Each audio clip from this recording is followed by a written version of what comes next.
안녕하세요, 변호사님. 안녕하세요.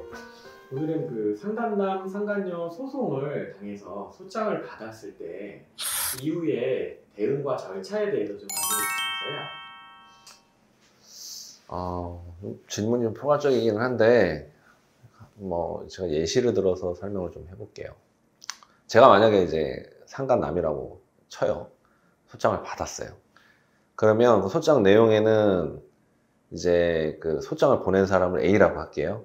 A의 그 배우자를 B라고 하고, 그 여성이겠죠? 보낸 사람은 남성이고 A는 남성이고 B는 여성일 텐데, 제가 그 B와 어떤 부정행위를 했는지에 대한 내용이 쭉 적혀 있을 거예요.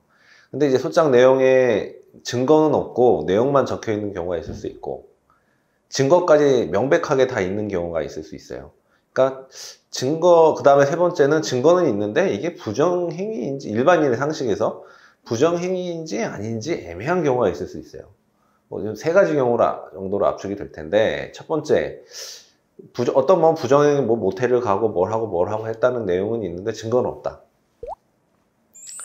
그러면 사실 부정행위를 했는지 안 했는지는 제 자신이 잘 알겠죠. 제 자신이 잘 알 거 아니에요. 그러면 일단 입장을 정해야 돼요. 내가 이 부정행위를 인정을 하고 상대방이 요구하는 위자료 X를 깎는 방향으로 갈 건지, 그쵸? 아니면 두 번째, 나는 돈 위자료 주기 싫어. 나는 그냥 순수하게 사랑을 한 거기 때문에 주기 싫으니까 부인을 할 건지. 정말 근데 A라는 사람이 주장하는 부정행위 자체를 한 적이 없다고 하면 당연히 부인을 해야겠죠.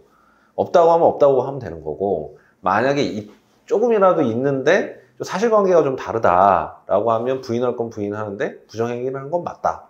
그러면 아예 그냥 모르쇠로 할 건지 인정을 하되 위자료 X를 줄일 건지 입장을 정해야 돼요. 근데 일단은 부정행위를 한 적이 없다고 하면 그냥 없는 걸로 쭉 주장을 해서 하면 되는데, 부정행위를 한 것 같다. 근데 그러면 일단 부정행위가 뭔지는 알아야 될 거 아니에요. 근데 이제 일반인들이 대부분 생각하시는 게 부정행위를 하고 하면 뭔가 성행위를 같이 하거나 모텔을 가거나 그런 거를 해야지 부정행위라고 인식하고 계신 분들이 되게 많아요. 그래서 저한테 저는 모텔 간 적 없는데요, 같이 잔 적 없는데, 이렇게 얘기하시는데 꼭 그것만 부정행위가 되는 건 아니고, 부부간의 신뢰를 깨칠 수 있는 어떤 이제 부부간의 정조 의무를 해할 수 있는 행위들을 포괄적으로 부정행위로 보고 있거든요. 그래서 예를 들어가지고 플라토닉 러브를 하셨다.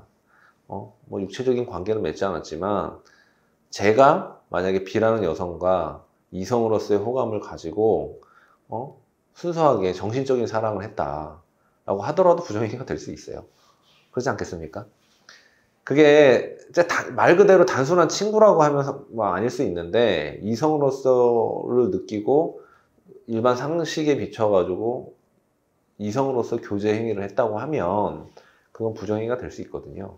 그래서 그거를 일단은 명백히 인식을 하시고 어떤 입장을 하실지 결정을 하셔야 돼요.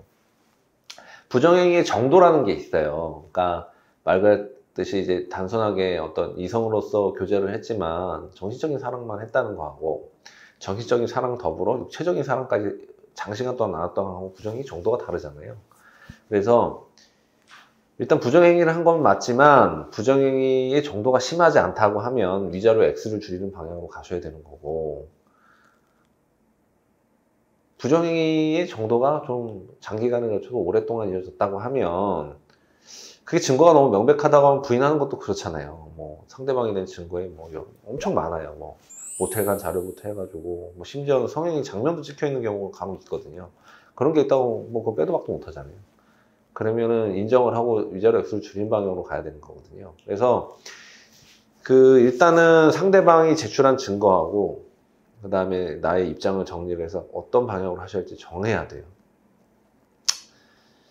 그 다음에 이제 문제는, 대부분 이제 제가 만약에 그런 위자료 소장을 받았다고 하면 B라는 여성도 A와 이혼 소송을 하고 있거나 파탄 상태일 가능성이 높거든요.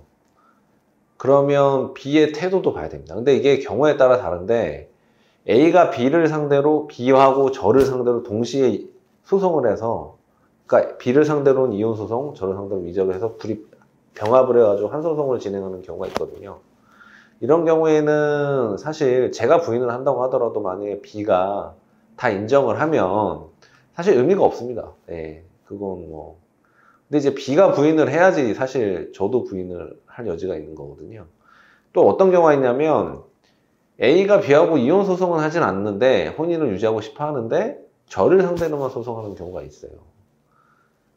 그러면 정말 뭐 제가 B하고 부정행위를 안 했다고 하면 뭐 그냥 쭉 부인을 하면 되는데 조금이라도 뭔가 부정행위를 했다고 하면 B의 입장을 한 번 정도는 확인을 하셔야 된다.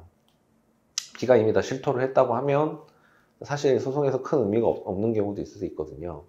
이런 걸 확인을 하셔서 만약에 부정행위 증거자료가 충분히 나왔다고 하면 무조건 부인으로 일관하시는 거는 별로 현명한 방법은 아니고 아까 제가 말씀드린 부정행위 정도를 좀 어느 정도 합리적인 범위에서 축소시켜서 위자료 액수를 줄이는 방향으로 가시는 게 사실 합리적인 방법이긴 합니다.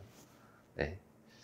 그러면은 이혼 소송으로 청구할 수 있는 위자료 금액하고 그 상간자만을 상대로 하는 위자료 소송이 인정되는 금액이 어느 정도 되나요? 그러니까 이게 이럴 수가 있어요. 그러니까 A가 B를 상대로 이혼 청구를 하면서 위자료 3천을 청구를 했다. 그러면 저를 상대로 똑같이 이제 공동하여 3천만 원을 지급을 하라고 청구 취지를 적어요. 근데 실제로는 대부분의 경우에 이제 뭐 경우에 따라 다르긴 한데요. 대부분의 통상적인 경우는 뭐 B에게 3천만 원 위자료가 인정이 되면 저는 2천 또는 2,500 정도가 인정이 돼요. 그리고 근데 예를 들어 B가 저를 너무 사랑해가지고 내가 위자료 대신 내줄게. 그래서 3천만 원을 딱 줬어요, A한테. 그러면 저는 다 면제가 되느냐? 또 그것도 아닙니다. 예를 들어 3천만 원 인정이 되면 물론 저는 감액이 되겠지만 800에서 1,000만 원 정도는 지급을 해야 돼요. 이게 대부분의 입장이고, 그러니까 예를 들어서 아예 지급은 안 하면 감액을 해준다는 얘기예요. 그래서 아예 빵원이 될 수는 없다는 거죠. 예. 영향이 서로 있네요. 영향은 있죠. 알겠습니다. 감사합니다. 예, 감사합니다.